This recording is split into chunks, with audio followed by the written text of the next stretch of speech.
right, bet. Boom, we are back. Episode 108, the show about nothing, radio show about nothing, podcast about nothing. Shout out to the new subs. Shout out to the old subs. Shout out to the ones that's following us on Twitter. Niggas, listen, I be seeing y'all liking my tweets.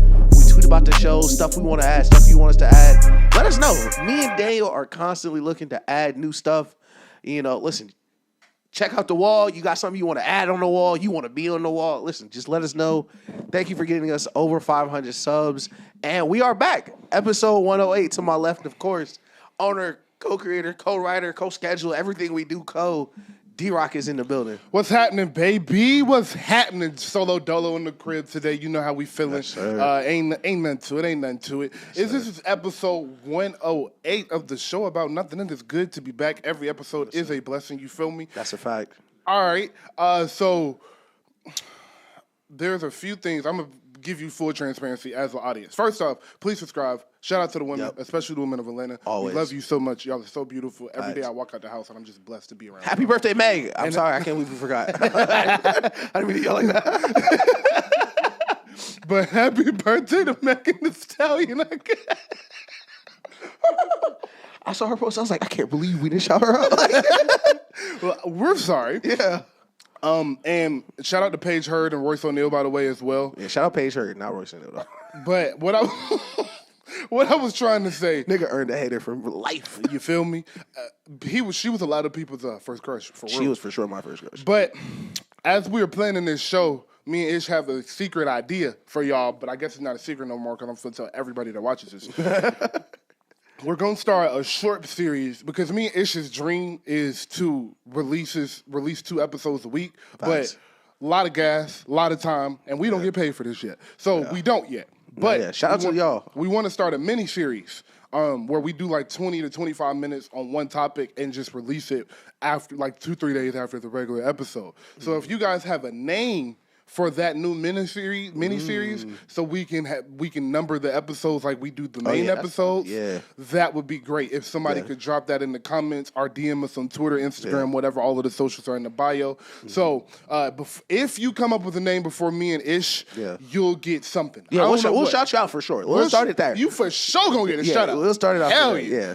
But after that, you might get like a $15 cash app or something. You might get some lunch. Facts for real.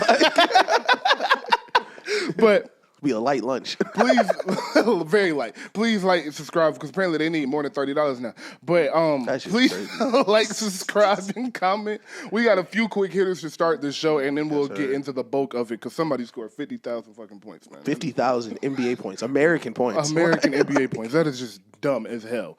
All right. Deebo Samuels to the Commanders. Oh yeah. How you feel? This was nasty to read. This was a nasty notification to get on the phone.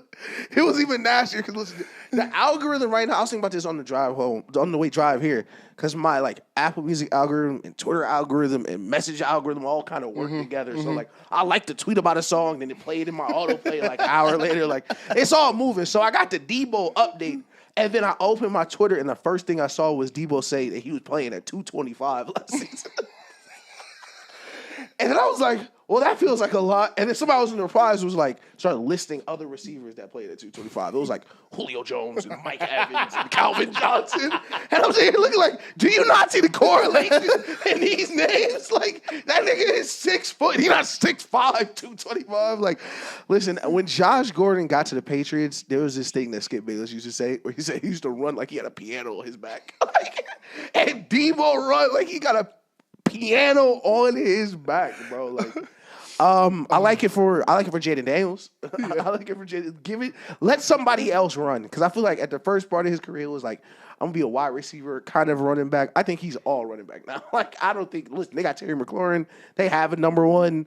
I don't think he'll be a route guy. They have a good number 2 as well. Literally, he's gonna be a gadget guy. Like run a couple, try to run a kickback or two. But yeah, it's over, Deebo. All right. So my initial reaction to this move was they traded for the fat nigga. Like Deebo big. But Deebo is fat as hell in the NFL, boy.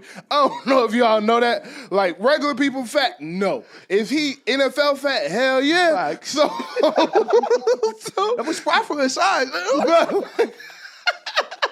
Oh man, he NFL big boned it. Boy, that is hilarious. You know it's crazy when the announcers be like, he light on his feet for 225.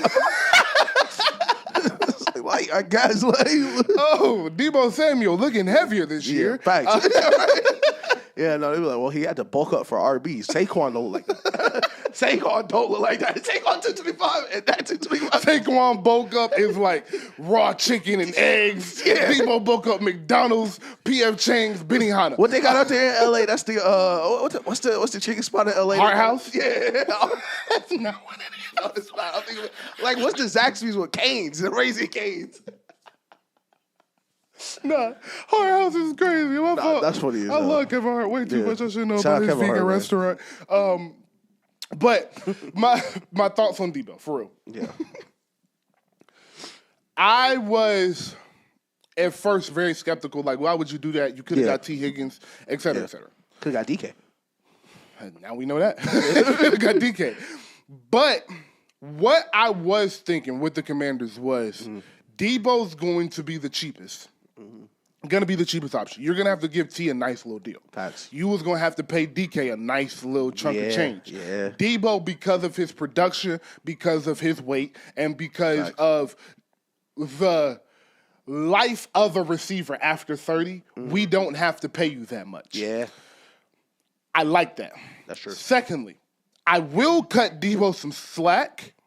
Deebo couldn't breathe for half the season last year. That is facts. Deebo had pneumonia, not like play, like pneumonia. He was in the hospital for a week. Like, yes, he couldn't run. He couldn't jog. He couldn't do any physical activity for months during the season. If you have a slower metabolism like myself, who works out a lot, if I don't work out for a week and eat like a normal portion of food, I'm going to gain weight. That's just how my body is. So Deebo has that body type where when he works out, he gonna look like he work out, but when he not working out, it's gonna show. Like he's not working out. And that you can't help that. There was no amount of food, there was no diet he could have went on to prevent the weight gain that he was gonna experience. Facts. So I look at it from that perspective, and then I look at All-Pro Deebo came with Christian McCaffrey, George Kittle, Brandon Ayuk, the best of Kyle Shanahan, et cetera, et cetera. It came with Elijah Mitchell and Raheem Mostert as a 1-2 punch. Brandon Ayuk, George Kittle, Emmanuel Mosley? No, that's defense. No, Emmanuel, what's his name? Juwan Jennings? No, it was an Emmanuel there. He's the one that Jimmy overthrew in the Super Bowl, and I can't think of his name. Emmanuel Sanders. Emmanuel Sanders. There you go. Shout out Emmanuel Sanders. I forgot that's the nigga who overthrew. Exactly. Hell of a route, too, man. So he had all of these pieces around him. Yeah. The pieces were all gone last year. The only one that was there was George Kittle. And so you saw pneumonia Deebo, and none of the pieces around Deebo have a lack of production type year. Yep. You send him to an offense where he's the second, third, some days fourth best player in the offense, and that's taking out the quarterback. I'm just talking about skill positions. You got Terry over there, Brian Robinson Jr., Austin Eckler, and their number 2, who I cannot think of right now, who's a baller, number 12. So you got a couple of guys over there that may be better than Deebo, and where you need Deebo to get that all-pro level 4 or 5 times a year, and then for the playoffs, I think Deebo can do that. If Deebo can't do that, he should just retire. Because what are you playing That's for? about like if you can't turn on a couple of days, I'll definitely. And I do think Deebo will be motivated. The year he came, because if y'all don't remember, not last year, not the year they went to the Super Bowl, the year before that, so the 2022 season, Deebo came in out of shape. He was big again and everything, and he had the same problems. He had injury problems. And the 49ers had a disappointing season. The next season is the year they went to the Super Bowl with Brock Purdy and all of that. When he got a deal, came back in shape, all of that.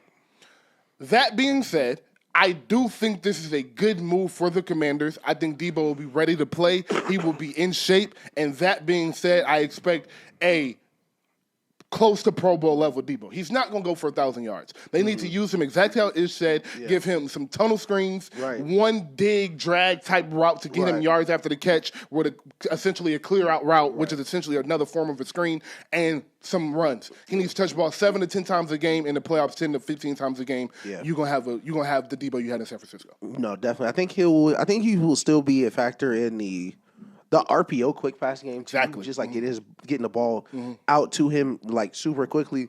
I wanted to ask, so what do you think this does for the 49ers? Great question.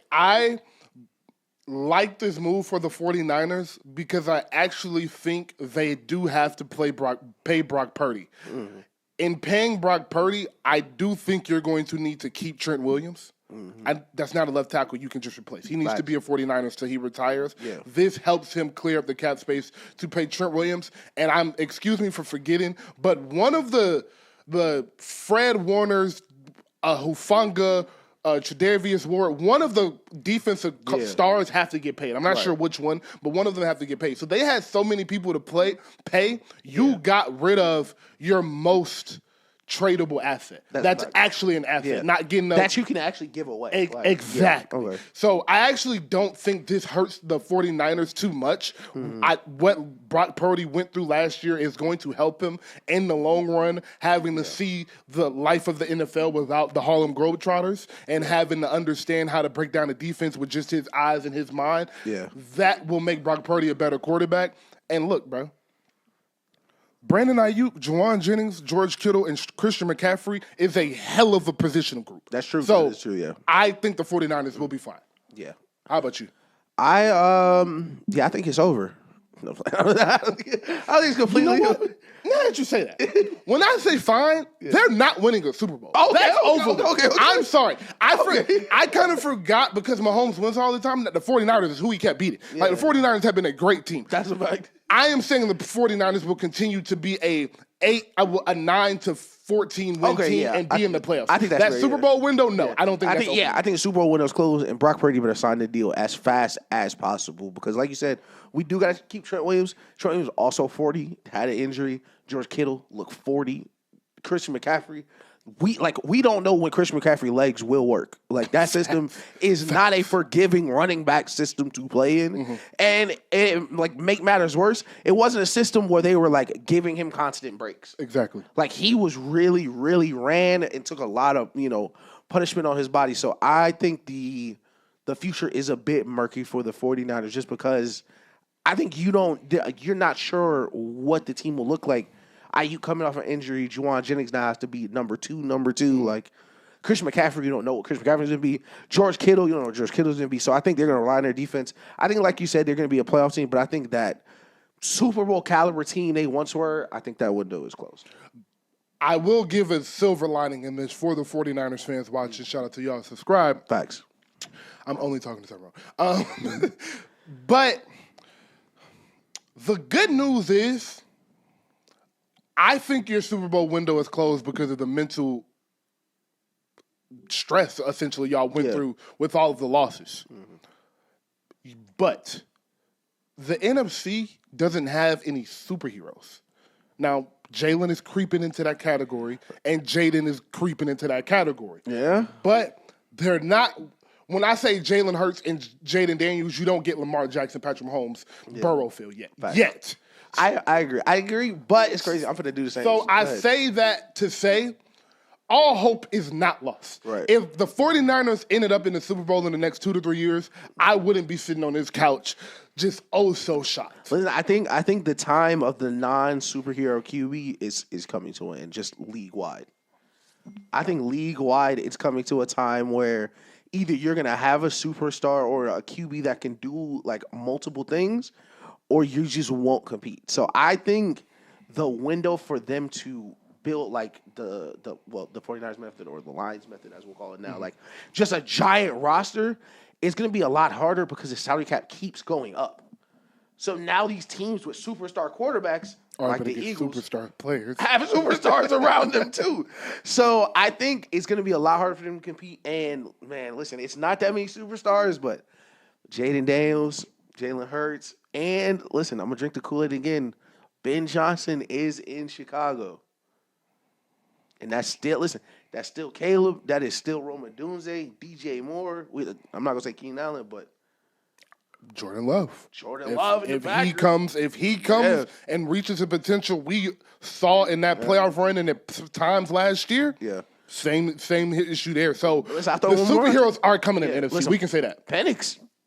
Shit, you ain't lying. Listen, Penix looks like he could definitely be special especially in the division where he's gonna have time to figure it out in the regular season.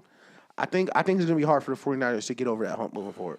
Well, the perfect marriage to a quarterback, what do they all need? A perfect receiver. So let's jump into DK requesting a trade today. Yeah. We can stay on this quick. He requested a trade from the Seahawks. I understand. Right. Seems like that team has run its course and is in one of those situations where we just want to be good enough for the fans to come cheer. Yeah. Where do you think he should go? I think if I could tell him, like if I could tell him where to go, or like of the options. If you were his agent, where would you tell him to go play football for his career to win and to get paid? I mean, it's gonna sound crazy, but like, I'm sure Kansas City always need Kansas City, Baltimore, Buffalo. So the teams connected to him now are Bills, Chargers, Packers, Patriots. Kick the tires or whatever that means, but he wants to win now, so he's not going to go to the Patriots. Of course, I would try to get him somewhere where he does not need to be the wide receiver one. Because I do not think, especially because I watched an inordinate amount of Seahawks this year because I had JSN as my third receiver on fantasy. Like, JSN was the best wide receiver on that team. Mm-hmm. And that's why you see them get rid of Tyler Lockett and get rid of DK, because DK, while DK has been the explosive Pro Bowl receiver he had the potential to be, it was just weird where he defeated the scouting report, but also the scouting report was right, where I feel like he's hit his ceiling as a wide receiver one. Agreed. And because of that, I think there's routes and things you just can't do with him. So I think if he were to be next to a great receiver, he would fit in a lot better as opposed to just being the number one. And he wants to be paid and treated like a number one. I believe you saying that is correct. Yeah. So that makes me say the team he should go to is the Packers. Because I agree with you. I don't think he's a number one receiver. Right. But his name gives number one intention. Facts. So you're not going to be able to escape the feeling of I have to get DK the ball, although he may not be the best receiver on the roster like he wasn't last year. Yeah. Why I say the Packers, because you're probably wondering, well, they don't have a real number one receiver. Yeah. But they have a collection of guys where nobody is really the best receiver, but they're all very, very good. Mm-hmm. So DK could come in, be the leader, the veteran of that receiver group. Yeah. Jordan Love would have a security blanket for on 3rd down and 4. I know he's going to win this slant or this go route, but he would also still have the luxury of having 3 or 4 other receivers that have proven they can have number one responsibilities, at least for the moment being. Exactly. So that's why I say the Packers. Packers is a great example because they went on record like, we're not going to have a number one, It's a couple of interesting places for DK for sure. Like, I'm trying to think of spots where you have a number one-ish type receiver and a great number. Like, the difference between having a number one and a great number two is, like, how good can your ceiling be on offense? Because if you have a 1A, 1B at wide receiver, you're the Bengals, you're the Eagles, you're a team that can compete with anybody just because teams don't have 2 or 3 good corners. So I think it's definitely interesting. I can't think of anywhere like where it's like a honeymoon, like where it's like a perfect fit. I don't think there is. Yeah. I don't, because of kind of what you said with how teams are building now. Yeah. Either you're really going in all in on your defense, you're really going in on your whole team, so you don't have any superstars anywhere like the Lions, or you're going to, or you have a superstar quarterback you paid, and you're working on getting your salary. I just thought of one. It's crazy. It's crazy. I just thought of when we just mentioned him. Deco, come to Atlanta. That's a good pick. DK, come to Atlanta. Let Drake London be the intermediate, the middle of the field, the short yardage, all that stuff. You still got, what's the other little guy? He was just in Chicago. Darnell Mooney. You still got Darnell Mooney. Listen, you will have, at worst, an elite deep ball thrower and one of the best running backs in the league back there. So, I think that pick. That would be my answer. Atlanta and Green Bay, 2 great picks, and you still have the AFC away from the monsters. Yeah, on God. All right, the last thing we have to talk about is Shedeur Sanders and his dad, Coach Prime. Yeah. Look, man, I'm going to be honest. I knew this was coming. Yeah. I knew it. Every draft cycle, this happens. Yeah. One of 2 things happens every single draft cycle. Mm-hmm. A white quarterback that went to a mid-major school that everyone knows is not going to be good, a la Zach Wilson. Or Jackson Dart. Our Jackson Dart, our Will Levis, gets our Mac Jones, gets hyped up out of nowhere right after the season, after a regular college football season, and no real tape to show why he's going to be the superstar they say he is going to be. Jones. The second one Mr. Trubisky, is going to be the second one is a black quarterback that all year was supposed to be one of the highest drafted quarterbacks. Yeah. Out of nowhere, media reports come out with character issues. He can't throw. He don't got accuracy. He can't. Or he's he smart. ain't never He's studied. not smart enough. Or he didn't interview well because you was asking him about his passed away relatives and shit like you was doing with Or C.J. Stroud. he took a test and he didn't take the test fast enough, like C.J. Stroud. Like, what are we talking about? So this happens every cycle. Now we're at the point of Shedeur Sanders where he's brash and he's arrogant and he's cocky and he can't read defenses. He's slow at best. He'll be a top 20 quarterback. A lot has come out about Shedeur this week. If you guys don't know, the combine was this past weekend. Shedeur was there, did not participate, as most top drafted quarterbacks do not anymore, because you don't want to go to an environment where receivers you've never worked with before and have to throw on flat air. You have nothing to gain. Nothing to gain. Nothing to gain from doing it. So there's no point in doing it. Most quarterbacks don't do it. After this happens, we get stories about, oh my God, he's arrogant. Oh my God, this reporter said this reporter said that. He didn't feel like he needed to impress us, which is crazy. My thing with this is real simple. Actually, Ish, you take it away because I just explained it. I think what's first of all, shout out to DeMarcus Cousins. You see what's going on, and it's nasty. It's ridiculous. It's ridiculous, and it's happening every draft cycle. Luckily, bad teams do stuff like this, so I'd be mad in the moment. But then you beat the Browns for 4 years, where you pick Baker Mayfield over Lamar Jackson, because like even if you win the Heisman, you still should have to play another position, because you're it's different though. But I get it. No, nobody was like, "Hey, Josh Allen, you want to play fullback?" Out of nowhere though, he was like Wichita State or whoever. Listen, Josh Allen fans, Josh Allen fans, don't get at me. But listen, y'all know what I'm talking about. But I think it's nasty, and I think saying because the report I read was like, he didn't feel like he needed to impress them, or he wasn't taking it seriously. Listen, quiet part out loud, Shedeur is not one of these players, and we are in a new generation of college recruits where they do not need y'all money as much as y'all think. Shedeur Sanders has been rich his whole life. So when the regular college recruit comes into those meetings, bright-eyed and bushy-tailed, ready to tell you everything about everything, and if they answer a question wrong, they're going to beat themselves up about it, that is not going to be Shedeur Sanders. Because at worst, another team drafts him. And he's already made it clear, we care where we want to go, but the fit is more important than the number. Mm-hmm. The fit is way more important than the number, and they can't strong-arm Shedeur Sanders because they just don't have the leverage to strong-arm him like they would another quarterback. So what did you think about it when you first read the just, of course, the regular stuff they was going to drop about him?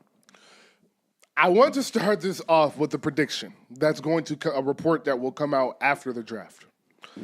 I truly do think Coach Bron called somebody behind closed doors, a off-the-record talk, and said, Shedeur Sanders is not going to the Tennessee Titans. Yeah. Why I say that, 2-3 weeks before the college football season was ending, when all of the mock drafts started coming out, and the New York Giants looked like they were about to get the number one pick, everyone was saying Shedeur is going to be the number one pick. He had the New York Giants shoes. He had the Giants. And then it looked like it was going to be the cleats. Then he looked like he was going to Vegas because they looked like they might get the number one pick. Yeah. And it was Shedeur's going to the Vegas. This whole draft cycle, it has been Shedeur is the best quarterback in this class. You have the few others that are like, it's Cam. But for the most part, the consensus was it was Shedeur and he was going number one. Yeah. The second, Tennessee got announced as the number one pick, crickets. Yeah. Cam is better. Jackson Dart, he's going to pick 29. Character issues. I truly think Coach Bron walked in that room, said, "You not drafting my son. I see where your franchise has been, and is going. You're not drafting my son. We're not putting him in that mediocrity." The owners did not like that, and now they're going to collude against him to try to get his draft stock to fall. But unlike the 80s and the 70s and the 90s when this would have worked, Shedeur a baller. Right. And that's what mattered. Literally. So like Ish just said, someone is going to draft him. To Shedeur. I speak about this a lot, and me and Ish talk about the black quarterback position a lot and how important it is, because if you go do your research, you'll see how they didn't want us to play that position. Literally. So it means a lot when we see successful gentlemen at that position. Shout out to Jalen Hurts, black man winning the Super Bowl. Right. Go watch the Black Quarterback on Amazon Prime, by the way. Cam Newton, Doug Williams, Warren Moon, a lot of great black quarterbacks, Michael Vick, all throughout it. Yeah. One thing you will understand, and I said this a couple weeks ago on one of my rants, I was like, if you want to know how white people feel about giving you money, look at how they treat athletes that don't behave. That's facts. I remember that.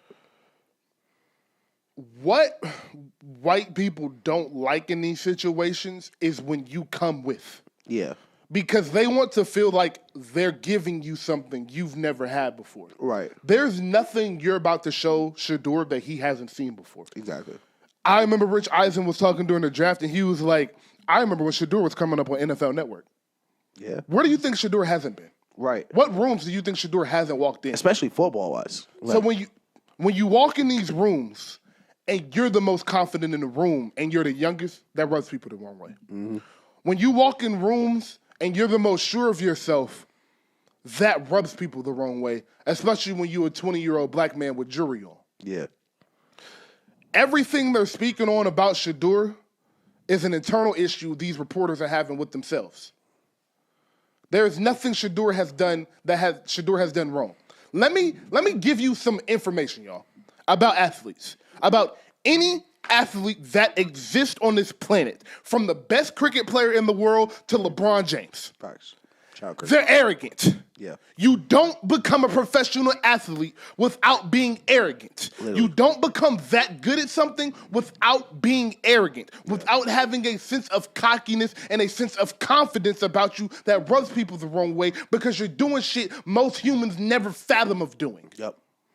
Shedeur's confidence rubs people the wrong way because they don't feel like he should be that confident. It's simple as that.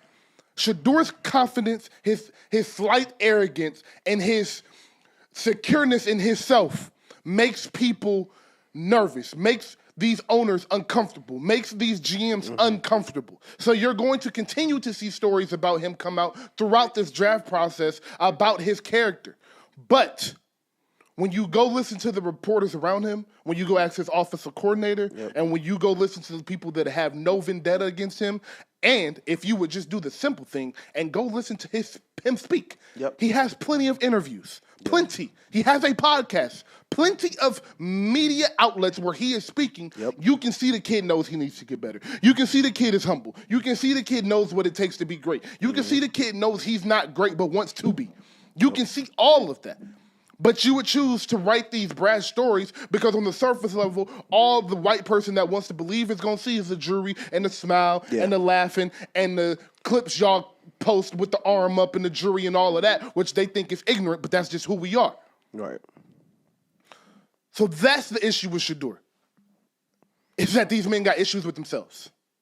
Yeah. Simple as and Shedeur doesn't, and the problem is, it's been more than 10 minutes. Like, niggas are supposed to fit into certain subgroups of things we've assumed of you.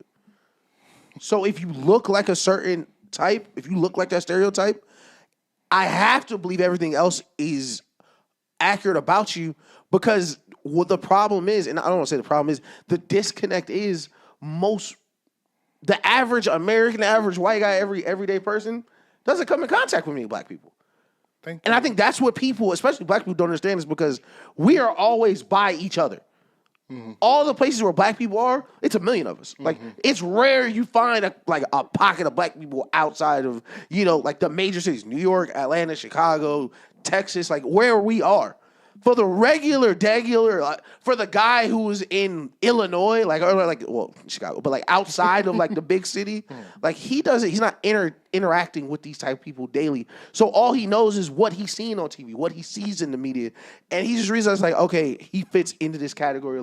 He gotta be too arrogant. He gotta be in these meetings acting a fool. No, he just isn't in these meetings begging or acting like this has to happen. Exactly. They're he didn't feel like he needed to impress us. You're supposed to impress him. It's a draft process. This is a mutual thing. He's not begging to. He is in the draft pool for every team.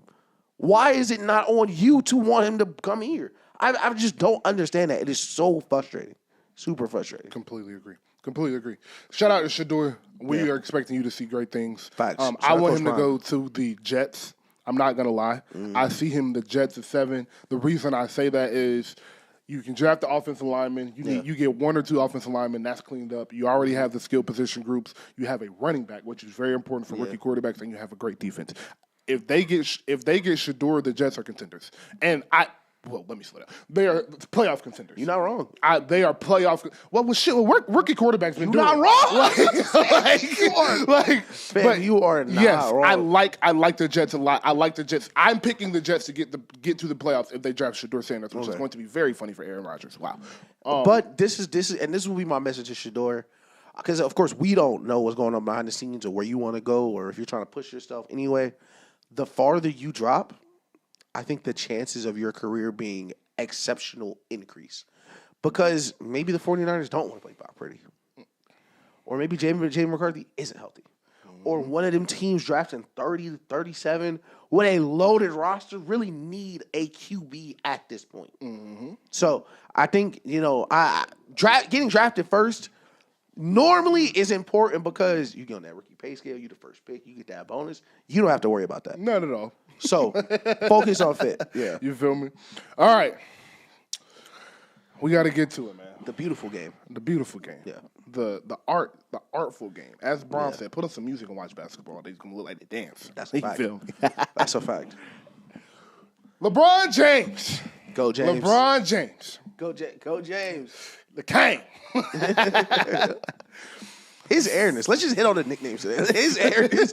Boy, 2-3, the witness, the chosen one. The kid from Akron. He gonna fuck with that. We got to send this clip to Bron.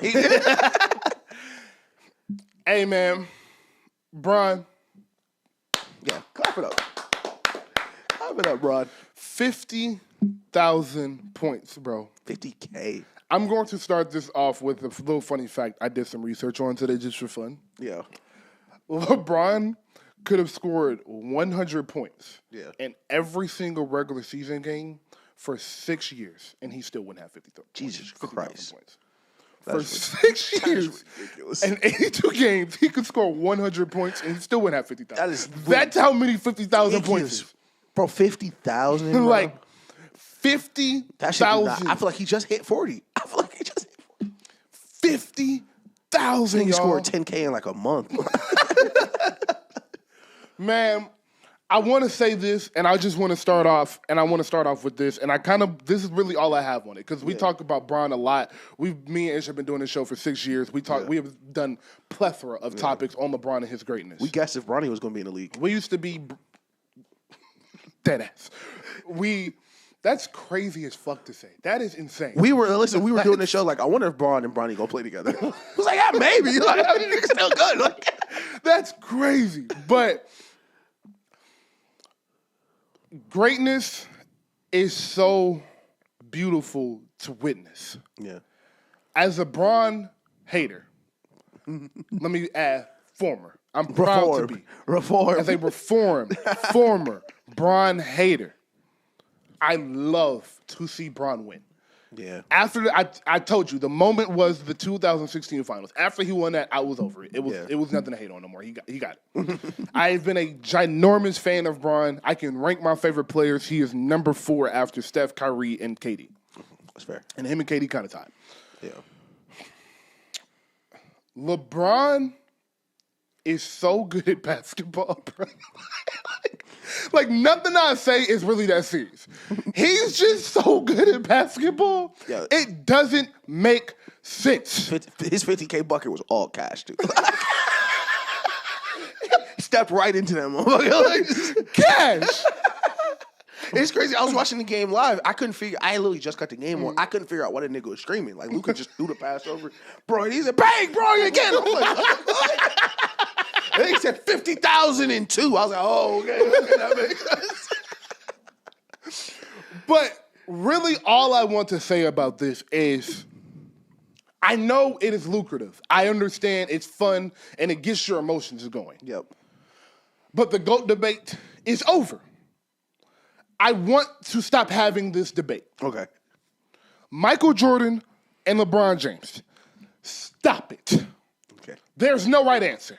I like it. You either like greatness for a long time or the greatest stretch of greatness in a short time. Yeah, I like that. There's no argument to be had. Yeah. You're not going to sit there and just tell me LeBron was just so much better than Michael Jordan or Michael Jordan was just so much better than LeBron. Yeah. The debate is over.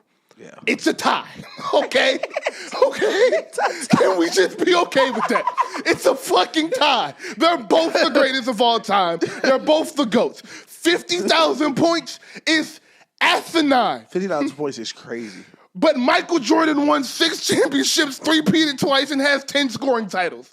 That doesn't make any sense either. That shit is so funny. So let's just call it a draw. Yeah, okay? I feel like thank you. I feel like a draw is perfectly fair. Like niggas in London, I don't call London a lot. Niggas got funny slang. They be like fairs. Cool. Like yeah, all right.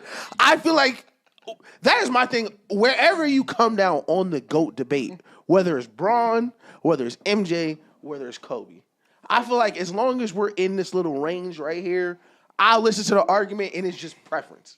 Once you go like, yeah, Mike wasn't that good or Bron wasn't that good, that's where we have to stop. Our Bron has lap Mike. Our Mike lap Bron. Stop, bro. Just stop. Like, bro, these are the two, at worst, the two best ever to do something in the history of like 20 billion people. Or like, there's we are splitting hairs here. Right. That is the thing. Like, we are splitting hairs to the smallest point. Like, yeah, well, like I did this earlier, Mike was 24-0 as the higher seed. That is ridiculous. Stupid. But Bron had a better career than the Pelicans as an organization. Bron's going to retire with 15, 10, and 10. No, I'm sorry. I said 15. I meant 50. I meant 50. And it might be 55. It might be like 55, 12, and 12 by the time he's done. No funny. I had a dream he resigned. I mean... Like seriously, look into your phone when I say this. Does it look like Bron slowing down for like? Does it look like he just don't got it no more? He's averaging the same numbers as his MVP. He came to like Luke got this nigga moving different. He came down into the shot clock, tween, step back left, green. Like, who got this nigga tweaking like this? Like, he's gotten better in the past 2 years. Bro, he's a better shooter than he ever was. Better bag than he. Like, dog, this is like that's LeBron. Like, I love LeBron. I love LeBron the way niggas love their granny. Like, I love LeBron. Like that shit be getting me heated. Like, really talking about it. Like it really, like you said, reformed LeBron haters. It took us a while, but like that is basketball genius. That nigga is amazing, dog. He's so good, bro. Like. Yo, shout out Whit. We was in the chat talking about how good LeBron is because here come Reggie. Shea should have won player of the month. Like, okay, bro. Like, no, all right, he had a great month. I wouldn't have been mad. Yeah. But like, fam, Bron put up 35, sent his son in to warm up after. It's like, that nigga is the coldest nigga ever. Like, I'm gonna start the fourth quarter, send LeBron Jr. in there. Hey, you know what we forgot? Up a billion. Up a billion. He's up a billion. Up $1 billion playing a back-to-back. Playing a back-to-back. They asked Bron, they said, what's the hardest part of being this great for this long? Huh, King? Huh? What's the hardest part? He said, just falling in love with the process every day. That's nigga the best, bro. I said, yeah. He's the best. I said, that would be the hardest part for me too, bro. Yeah. Staying in love with being the best. Just staying in love with being great. Being the best ever. Boy. Like, boy, bro, oh boy. Like, we're going to talk about the Lakers a little later, but, I mean, we kind of transition into it because we do want to do some Shea and stuff. But, well, yeah, we are here in basketball, but we were ranking players like, yo, is OKC going to beat the Lakers? Is Lakers going to beat the... Fam, like, would you be comfortable today saying in any playoff series versus anybody in the NBA, there's no chance LeBron is the best player on the court? Like, who could you say that with? Like, maybe Jokic? Jokic is the only one. Yeah, I'm comfortable saying that. Jokic is averaging 28-12 on 60, 40, 85. Yeah, that shit is ridiculous. We can move him to the side. Somebody need to ask that nigga what his process is. I'm not, you know what? I'm at the point, and I'm glad you said that, I'm not buying that Jokic shit no more. He don't like the game. He don't practice. That nigga is too good to not be doing something in Serbia. Don't tell me he's horse. You feel me? That nigga gotta be doing something, bro. That nigga got air horse or some shit. Nigga horse training his ass or something. Nigga, bro, he's almost 60, 40, 90. What? shooting one leg step backs over his head. Continue. My fault. No, that's a great point. I'm glad you made it. But like hypothetically, if the Lakers made it to the finals and Bron was the best player in the court, would you be shocked? Like, would it be like, oh my God, like LeBron dominated Jason Tatum and Jaylen Brown? Like, yeah, he's still that good. Yeah. He's still that good, bro. I love you, LeBron. Seriously. I love LeBron, man. You are incredible, dog. But that transitions us into something we have to talk about that Shaq said yesterday. Yeah. Should Steph Curry enter the GOAT discussion? See, listen, we hate a lot on Shaq and them, but this one I'm gonna give Shaq a pass because this is one he stole from us. So we gonna let you rock out. But Steph Curry absolutely is already, in my opinion, in the GOAT debate. And if he does get that 5th ring, I'm gonna start pushing a really nasty narrative. Super nasty. It's gonna be really disgusting, and you guys won't want to be here for it. And to give you context, let's just rewind 10 minutes to what Daniel said about Jordan and LeBron. LeBron cases, I got 50,000 points, and I've been top 3 in the league for 20 years. Michael Jordan case was, no one has or ever will dominate basketball the way I did for 7 years. Like, I was 24-0 in playoff series. I did not lose a playoff. Like full season, I didn't lose a playoff series for like 1,200 days, 12,000 days. Like, it was like people went to middle school, went to high school, and was graduating, and I had not lost a playoff series in that entire time to anybody. Like that's a real thing.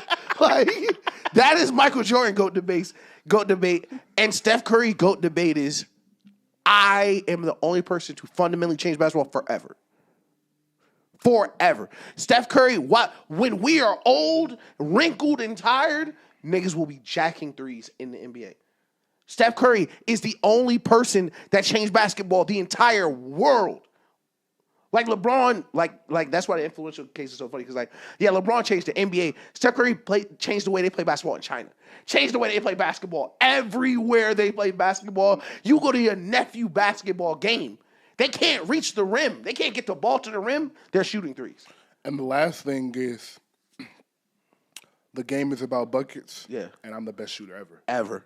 And he's 6'3". That's the crazy part. He's 6'3". He's really 6'3". So here's the thing with the GOAT debate for me. Yeah. There are 3 separate debates to have in this GOAT debate for me. Okay. There is the actual GOAT debate with Bron and Mike. And I say that is the actual debate in like I'm sorry. Let's start this over. Again, there's 3 separate categories, but the actual sounds like that's the only one, and that's not it. Right. This is, the first debate is LeBron and Michael, and that is the good for TV debate. Facts.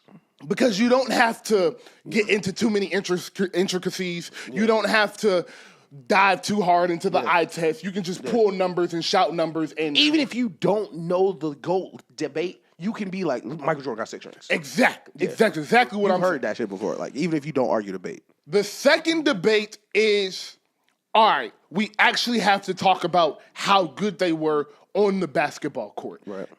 Enters Kobe Bryant, Steph Curry, Kareem Abdul-Jabbar. That's fair. The third debate is, that boy nice. That boy nice. That boy nice. And that enters the 4 people I just named. Yeah. And Kevin Durant, Shaq, Hakeem. Yeah. Shaq is for sure got to go debate. Exactly. So there are 3 separate debates. Mm-hmm. No one is in the first one but LeBron and Michael because it's good for TV. Yeah. And arguing 2 people versus 3, 4, and 5 is much easier. Yeah. But when we're actually talking about the game of basketball and what you play this game to do, Steph Curry has competed at the highest level. Facts. Steph Curry is the reason LeBron has 4 rings instead of 7 or 8. Yeah. Again, I want to say, Steph Curry is the reason LeBron has 4 rings instead of 7 or 8. And for those of you that keep mentioning KD, since 2015, he is 10-1 in playoff series without KD. He has 2 championships without KD. He has 2 MVPs without KD, and he has a Finals MVP without KD, a Western Conference Finals MVP without KD, and has become one of the most prolific players we have ever seen in NBA history and changed basketball forever without KD. So please stop mentioning KD like y'all mentioned Kobe and Shaq. Yeah. Because that's also wrong too. I definitely agree. So, yes, Steph Curry has a GOAT debate.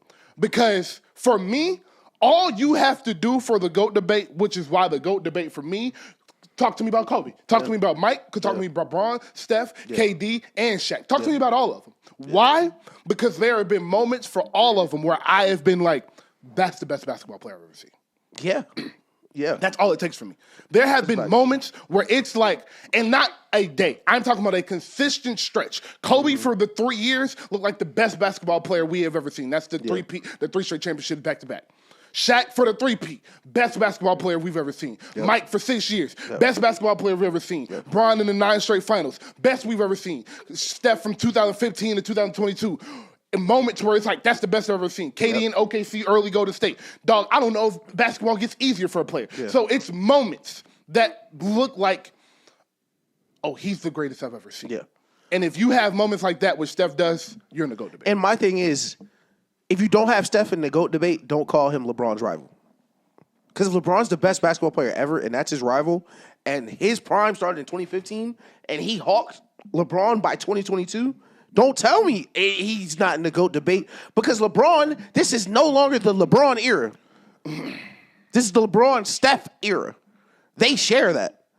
Like, LeBron ran the West, LeBron ran the East, Steph ran the West. Steph did not lose a playoff series in the West until like 2023 or 2024. Like, 2023. Like, it is like once that team was formed, it was completely different. And Steph Curry will forever be like I saw another thing. What always kicks me, like gives me a kick is, you know, they'll drop the jersey sales every year. Mm-hmm. Steph Curry is always number one, never changed his jersey, never changed his team. Like, they're talking about the face of the neck, like face of the league. You will, I don't think you will ever see organically a face of any sport rise the way Steph Curry did. Steph Curry made Under Armour $1 billion company. Yes. Literally. Like, they went from signing Michael Redd to Steph Curry. Like, Steph Curry rise in 2015, 2016, 2017, there was nothing like it. Niggas talk about the ratings are down now. It's because the Warriors aren't on TV as much anymore. All the most watched NBA games the last 25 years, Steph is in like 17 of the 18 that are played. Because this was the guy. So when Shaq says he should be in the GOAT debate, I think he should be in the GOAT debate already. And I mentioned this last week. I think Steph Curry the best offensive player ever. We'll leave it there. If you argue it, I'm here. That's fine. But he has a case. All right.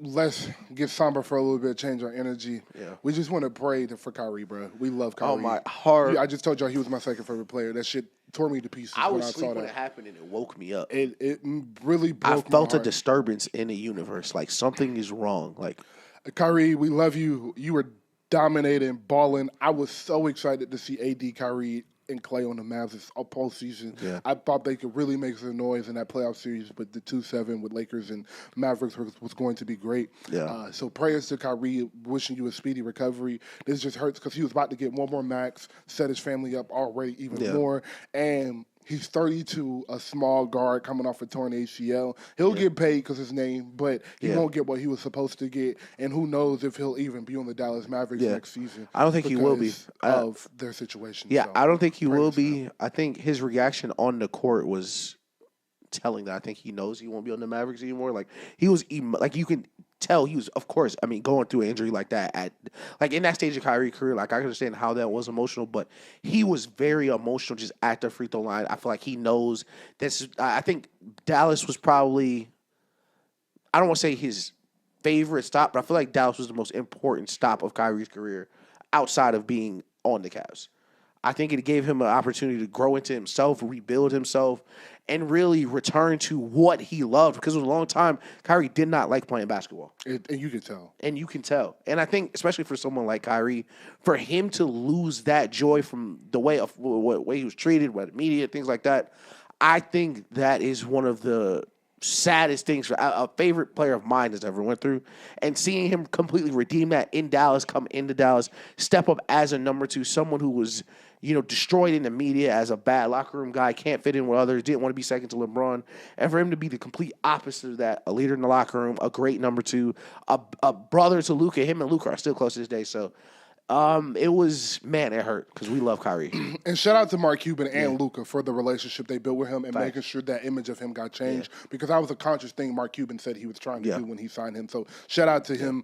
And I agree with you. I don't think he's going to return to the Mavs. And Nico Harrison, you're like literally one of the dumbest people in sports history. Listen, Nico Harrison. Listen, I don't know if he can like ever go back to Dallas after they. He need to call two T's.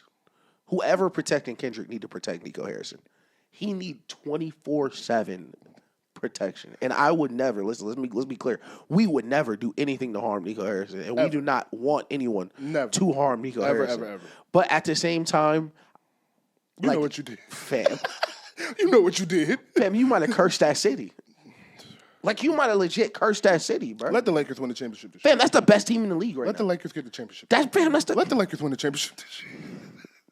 Nico Harrison, they said we could find no death threats from Nico Harrison. Are you sure? Did you, look? Where'd you look? Hold up. I can find you something. Check again. Yeah, where's my... Hey, Siri. No. Man, Nico Harrison, I've never seen a self-nuke like that. I think that's probably the worst trade in NBA history. No, that is. Yeah, easy. Easy worst trade. It's nothing to even compare to. Like, AD would have to win the MVP next year for it not to be the worst trade ever. Like, that is... And then the championship. Yeah, and then Luka would have to not be good for a little bit. Luka would have to go back to Europe type shit. Unless there's something we don't know. And listen, that is the thing, Nico. Because I know, what you're doing and the way you're acting is y'all know something about Luka that we don't know. Mm-hmm. It better be he want to play till he's 28 and then go home or some crazy shit like that.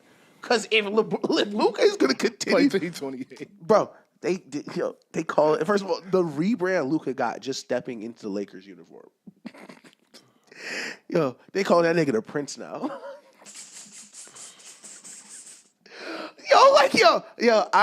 The King and the Prince. Oh my God. I feel so bad for Mavs fans. I genuinely I feel somewhere it's a Mavs fan who will never watch basketball again, ever. Could you imagine as a kid Kobe getting traded from your team? Imagine if Kobe got traded to the Suns and then won 3 championships. Yeah, he got traded to the Suns and won 3 championships with Steve Nash. Yeah. Oh my God. Prayers up for Nico Harrison. Prayers up for you, man. Yeah. All right. To Shea and Jokic, MVP coming down to the wire, man. Yeah, it's a lot of nasty work given out no more. It's not crazy work no more. It is some nasty work given out by Shea and Jokic. Let me start with this because listen, shout out to Reggie, but I have gained the Shea hater aura a little bit, and I do hate on Shea a little bit, but I want to lead with positivity talking about Shea right now. I like when you can tell niggas care, and I can tell Shea cares. Yes, sir. I can tell the way he started busting y'all ass. He care about the way y'all be talking about him scoring. Yes, sir. He was like, Shea can't go get fit. You can tell he play with that chip on his shoulder. You sure can. And I love that he care about the MVP. Yes. He care about the MVP. He feel like he should have won it last year. They started talking about Jokic again. He said, hold up. I got you. Hold up. Whatever it's going to take. And I like that. I like that, Shea. And I agree that he should have got the MVP last year and Jokic should get it this year. Yeah. Jokic is not winning another MVP for a minute, though. Jokic, because the thing is, they're not letting – you kind of can't let anybody get more MVPs than Bron. Yeah. Because Bron is Bron. Mm-hmm. Him having more MVPs than Steph Curry and Kobe Bryant right now is already crazy. Boy, what's going on? Yeah. But you let him tie Bron and then pass Bron? Yeah. No. Nope. So you have to save that Jokic MVP for this when he's a 1 seed and averaging a triple-double because it's going to happen in the next 2 or 3 years, and you're going to have to give him the MVP. But you can't give him 5 MVPs. Yeah. And I'm telling you, this is why we hate the NBA awards. More specifically, we hate the NBA MVP. They usually get the all NBA teams right. But the MVP, it's so narrative driven and it's just so they just do it wrong. So let's explain how we got here. Yeah, right. In 2021, I might have the years messed up, but in 2021, I believe Jokic was coming off yes, it was 2021. Yeah. He had just won the MVP. And that year, Embiid should have got the MVP. Right. Embiid was killing. Yeah. He was killing. He was 33-13, something stupid. Mm-hmm. But they gave it to Jokic. Mm-hmm. So the next year, now we got to give it to Embiid. Embiid was really good, but Jokic was better. Right. But Jokic should have got the MVP the year before. But Embiid should have got the MVP the year before, so we got to give it to Embiid. Yeah. So the next year. Basically, they're a year late every year. The next year. Yeah, we're trying to make up for the past year. Which is last year. Yep. Shea should have got the MVP. Yep. He was killing, came out of nowhere, young superstar. But Jokic should have got the MVP the year before. So they gave it to Jokic. So now it's Jokic, yeah. And now this year, Jokic got it last year. Shea should have got it this year. Voila. Yep, and Shea's going to win it. So, and I hope he does win it. I think he's playing amazing. I feel stronger on his MVP case now that I do see more of the Thunder, and I feel like I have a good handle of what I think each player on that team. I've been watching a lot of basketball these past, like 2-3 weeks. For real, like especially now that Big Bro NFL is not on TV no more. We can watch the NBA. Like yeah, Adam Silver, we can go back to watching NBA. Like yeah, that Big Bro not dominating 4 to 7 days in a week. But I think all the sports shows, every sports show. I feel like he is the MVP right now, and I feel like he should. I feel like he's reaching what I think his peak will be. Me too. Yeah, me too. So yeah, I have Shea for MVP as well, and this isn't like a. I actually think he deserves the MVP. Yeah. I really do. Hey, bro, the number 1 seed, 32, 5, and 6 used to be enough, and we didn't really have to debate. That used to be easy. That used to be like, yeah, we got MVP. That's MVP. Yeah. Okay, cool. Yep. So I'm not gonna argue why he's the MVP. He's the number 1 seed average, and he's been. The thing is, he has played like the best player all year. Yeah. Jokic has had moments like 2 or 3, 4, 5 game stretches where he hasn't looked like Jokic. The Nuggets haven't been great. They came in and they was damn near in the play-in early in the year. Because they were playing good teams. They keep, and that's the quiet part of the Jokic like MVP case. Like they went like 2 weeks without playing a good team, and he was killing. And then they played a good team, and they got like throttled again. Exactly. Like yeah. So shout out to Shea. We hope you get the MVP, and thanks. Good luck when you play the Lakers. Yeah, good luck. Good luck. Anything else you want to do in the NBA before we move to our little KD fun trade? Topic? Oh yeah. Warriors. OKC. End of the discussion. That's it. That's it. I don't think you should go anywhere else. I'm trying to run through a quick list. And the reason I say Warriors, you can go Steph, Jimmy, Draymond for 2 years. You probably win 2 championships if you do that. You will have to get rid of Kuminga and probably Moses Moody, but I think even with that lineup, retooling with some free agencies and a big, you would be fine. They will win 2 championships. And OKC, I feel the exact same way. You plug KD and essentially replace him with Jalen Williams because you're going to have to get rid of J-Dub. Yeah, you essentially get rid of him and one of your bench players and replace that with KD. You're winning the championship next year, even if you don't this year. I like those 2. I'm going to throw Cleveland in there. Cleveland don't get it done this year. Pick up the phone, Cleveland. All right. I'm adding a third team. It's Cleveland. So let me explain to you why me and Ish said Cleveland. Now, tell me why Cleveland, because that's amazing. That's a great I think you're going to have to part with one of the guards, probably a pick or something, because the Suns have no leverage right now. You can't trade Bradley Beal. Devin Booker's not going anywhere. So you're going to get KD for pretty cheap. But if you're able to keep Mobley, Allen, and Mitchell and Garland, and because right now you have 4 to 5 tradable assets. Because DeAndre Hunter. Mm-hmm. If you can keep 3 to 4 of them, you're a championship level team. Do you think they would trade Evan Mobley for KD? No. And do you think they should? No. Agree. I don't think they should do that. But I do think Jared Allen. I do think Jared Allen. I believe Jared Allen and DeAndre Hunter gets that deal done. Yeah. And I could take that deal. Yeah, Jared every Allen. day of the week. Listen, Jared Allen, DeAndre Hunter, and a 2. Yeah. Oh yeah. Because you're not getting that from nowhere else. Not getting that from nowhere else because there's not that many places where he could go. Exactly. I think now that you said that, I really think those are the only 3 options. Houston is another one. Yeah. But all 3 trade packages are better because let's just talk Kuminga Moody, I think, is actually the second option.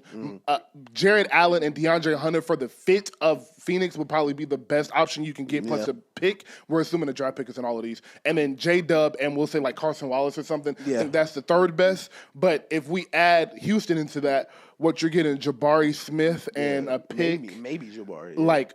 So Fred VanVleet. They're not, like Jabari and Fred VanVleet. I think that's the worst package, and I think that would be the last place KD want to go. He had a rival in Houston, like they did his homie dirty with James Harden. So I don't even think KD would really want to go to Houston. I really do think the only 3 teams he would go to, and because of Bron, I don't know if he want to go to Cleveland. But I'm not going to say that for the show right now because I like the answer so much. No, that's a fact. No. You're definitely spitting facts. That was the first thing I was thinking. Like, damn, you got to put on that Cleveland jersey. Yeah. You know, Bron play it. Like, because you don't want to be there when they put the statue up. You don't want to be there with trust me, he won't. Bron's still gonna be hooping, dog. Bron gonna have a game after the statue ceremony. Dog, that's what I'm saying, bro. They just gotta put the statue up now. Let's just get the statue up going now, so y'all do it right. Cause y'all can't mess up Bron's statue. Y'all can't D-Wade. Y'all gonna have a problem with me. Yeah. Y'all mess up Bron's statue. I'm gonna go fix it myself. Break out the clay. But shout out to KD. I really do want to see KD get him one before he retire. And Rush for that matter too. Chris Paul, I wanted to see you get one until you guys came to the Warriors. That's just nasty. I can't believe you did that. All right. That's when I stopped arguing with Warriors fans. They was like, yo, you got to see the bigger picture. They light years ahead. This is an expiring contract. He's not going to play this whole season. So, okay.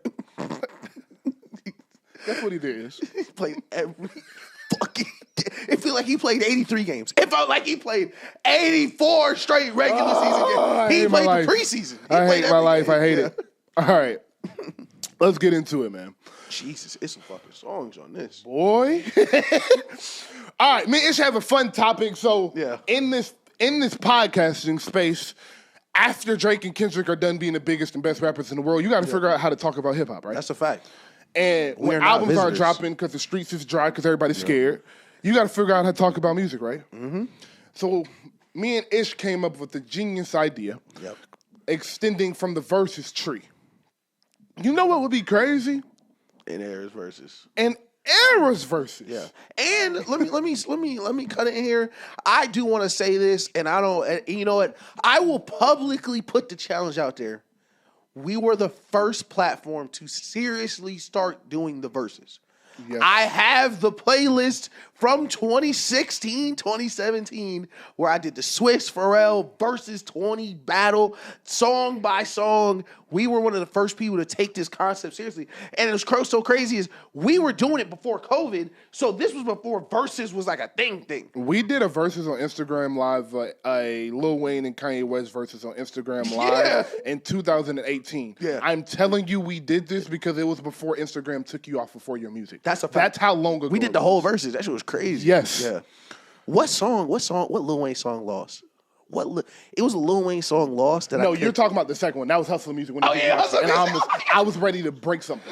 I was in Taylor's living room screaming like, "What is wrong?" Tyrone was looking at me like, "Nigga, relax, bro. Like we're on Twitter Spaces, bro. Calm down." I was like, "Nah, nigga, do they not know what Hustler Music?" I was getting emotional. I forget what I played. I played some Monster, crazy. Bro. It was fucking Monster. Listen, that Nicki verse. YC I was angry, dog. Hey, YC beat till I die. Hey, shout out Nicki Minaj, the queen.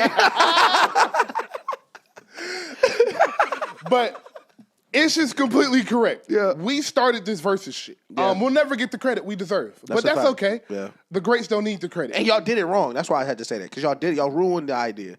Pretty much. Ruined the idea. But we had the idea of an era's versus. Mm-hmm. So for the 90s, 2000s, and 2010s, we chose the big four from each era, and we're going to do a versus. Now, we know a versus is usually just hits, but for this, these are the best ever. So we need every category. Right. So hits are in the category, just straight rap songs are in the category, features are in the category, and then the songs for the women are in the category. I like that. And everything don't gotta match. You can have Drake's rhythmic R&B records with the 50 Cent Girls records and shit like that. So everything don't gotta match. It don't gotta be perfect. It's just supposed to make you think. Because these are the goats of the goats, and these are some of the greatest rap songs we've ever heard. And when we do these songs, like we said with Jordan and Bron, we are splitting hairs. Yes. We are not saying one song is bad. I mean, I might hate, but like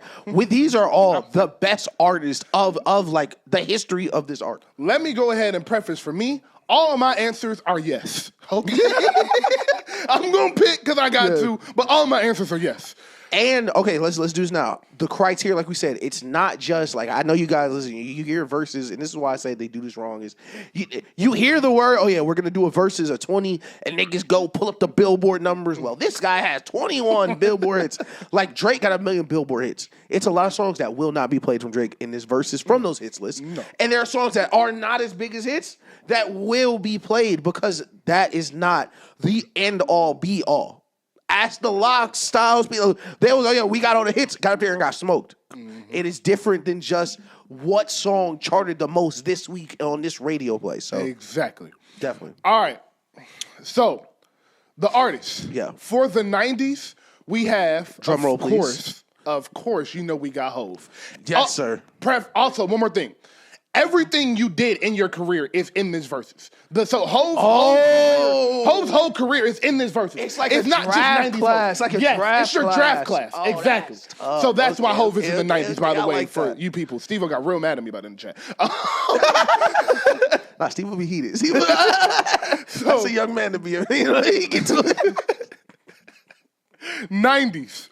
Yep. Biggie, Pac, J, Snoop. Sheesh. Come on. Let's put some silence on that. Let's put some silence on that. Say that one more time. Come on now. Biggie, Pac, J, Snoop. Sheesh. Come on now. Listen, for you niggas listening at home, pick your teams now. I want y'all to have a team when we going through this. I want y'all to be rooting for somebody. 2000s. Yes, sir. It's us. Wayne, Kanye, T.I., 50. Yes, sir. Clap it up. Let's clap it up. Home team.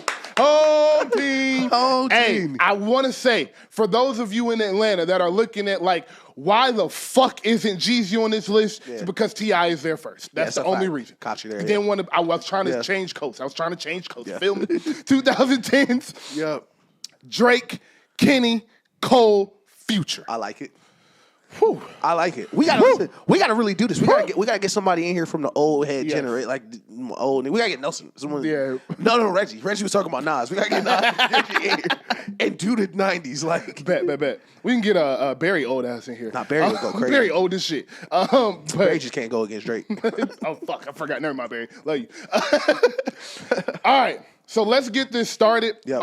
I have some songs written down. We'll throw some songs out there. The first matchup is Lil Wayne's A Milli versus Hove's You Don't Know.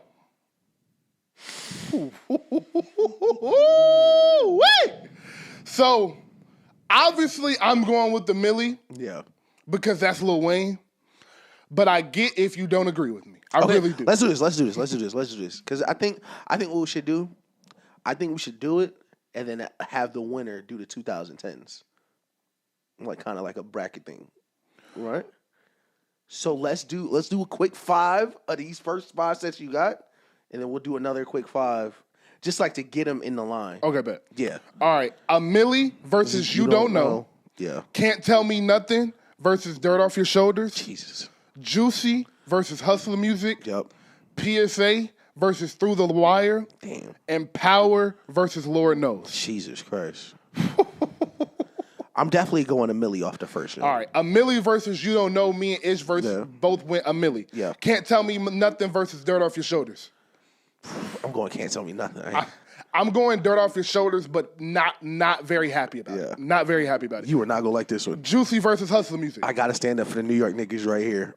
I got to go Juicy. So there's about 25 to 30 rap songs that I think are in the category for the best rap song ever. Juicy is one of them. Never going to argue there. I love Biggie. I love Biggie. Yeah, that's just like history. But Hustler Music is my favorite song ever. Nothing's ever getting picked against that. So PSA versus Through the Wire. Oh, yeah. Listen, Through the Wire for sure. Got to go Through the Wire for me. For the impact and just the legendary.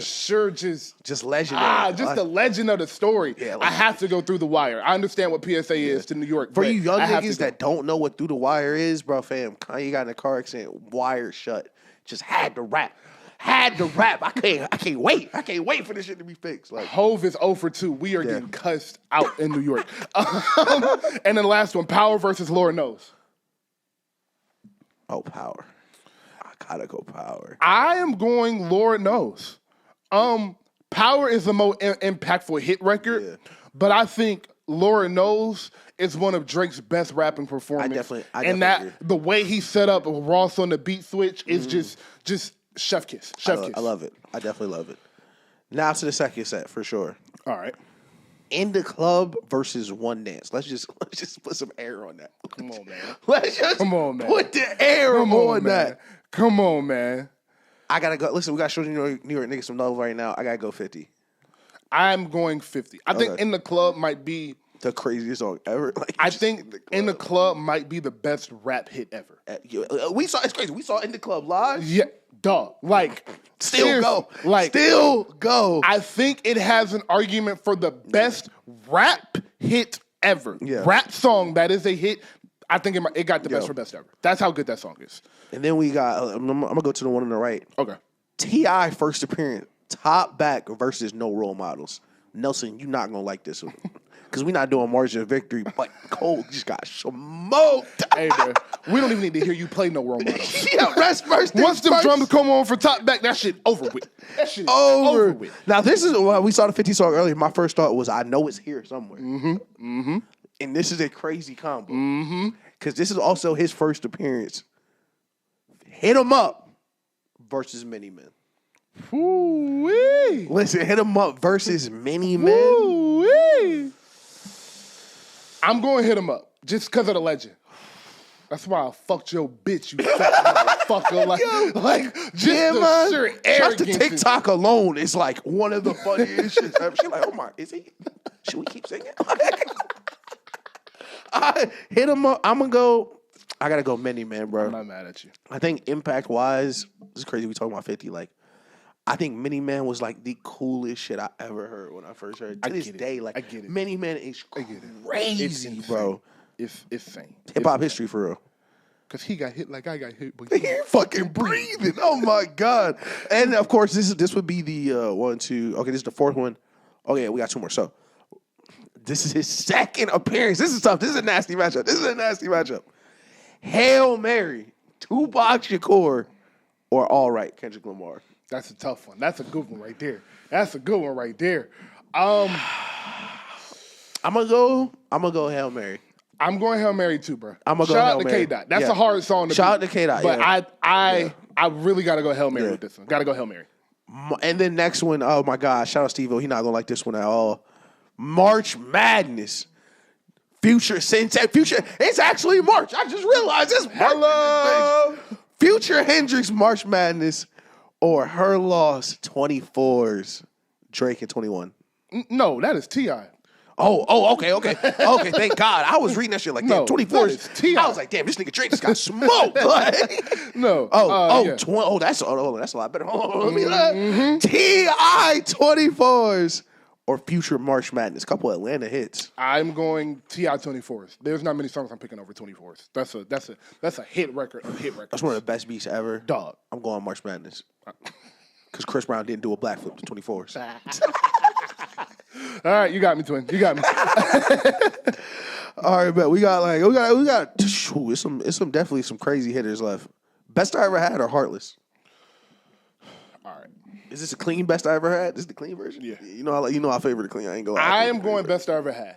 I still to this day think that's a top 10 Drake song. Easy. I think that's one of Drake's best songs. Best I ever had is nuts. Easy. I love Heartless. I also think Heartless is in the top 20, 25 Kanye. But best I ever had is one of them, bro. I'm going best I ever had. I love this because I love the idea of a Drake Kanye versus. This is one of my favorite type of songs from a Drake Kanye versus.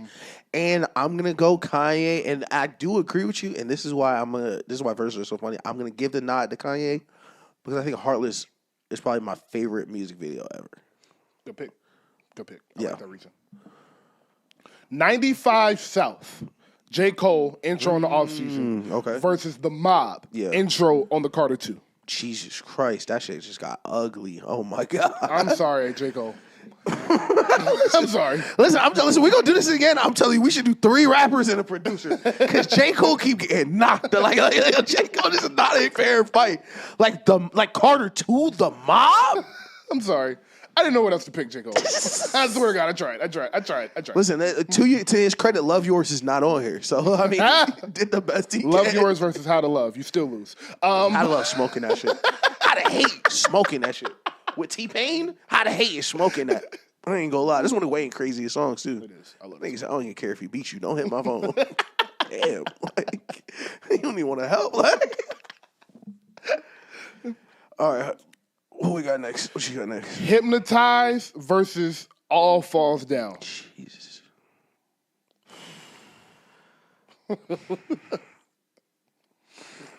So you know, fuck New York, right? I'm sitting here thinking, like, fam, what is Parks gonna say?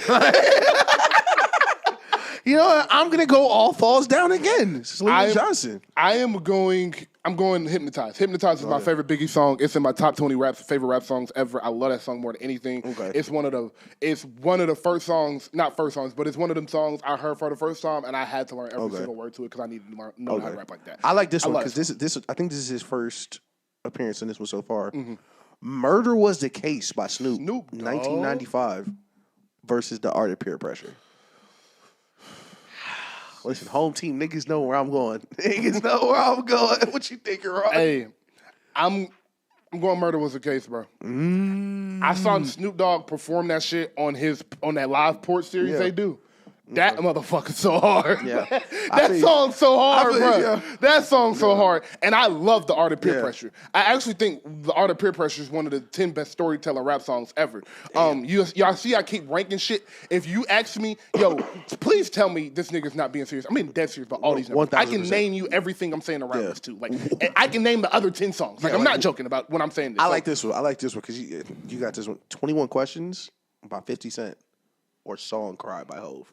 First time the big dog that stepped out for 50 real quick. I'm going Song Cry. I'm going Song Cry. I think Song Cry is one of the most vulnerable rap songs ever, and it is just, it's beautiful. It's beautiful. Song Cry. I have a special place in my heart for 21 Questions. Shout out to black women that made that a special place in my heart. I completely understand. And Song Cry funny as fuck because it's like, yeah, I was cheating, but chill. Like, come on. I was just fucking them girls. I was going to be right back. He said, bro, you don't do a nigga like that. Oh, that's the GOAT, man. That is the GOAT. Jesus, I did not see this one. When I just scrolled through, I did not see this one. Dear Mama by Tupac Shakur or Hey Mama by Kanye West. Oh, wait. So this is the only time I'm going to do this. Yeah. I'm not picking. Okay. I'm not picking. Listen, as a the mama, answer is yes. I'm going to go as a mama boy, both. You feel me? Both. Like, I love my mama. I love my mama. I love my mama so much. And last one, I'm gonna listen. This is the only one I'm gonna call audible on because I wanted to do this one. I'm gonna go because I just wanted to see what Daniel would say. 6 foot, 7 foot versus Not Like Us.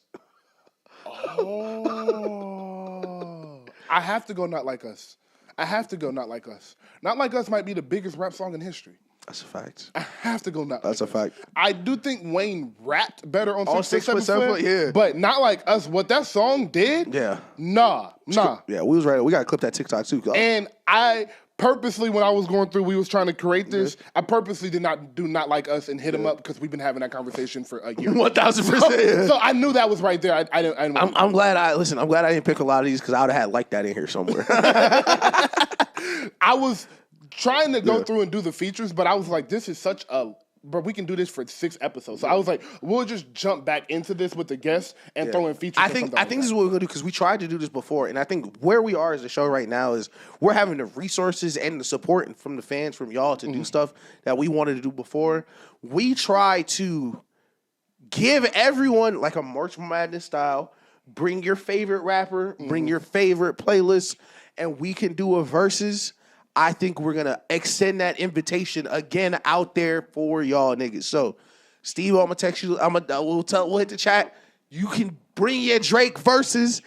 Nelson, you can bring your Kendrick versus. Daniel, you can bring your Wayne versus.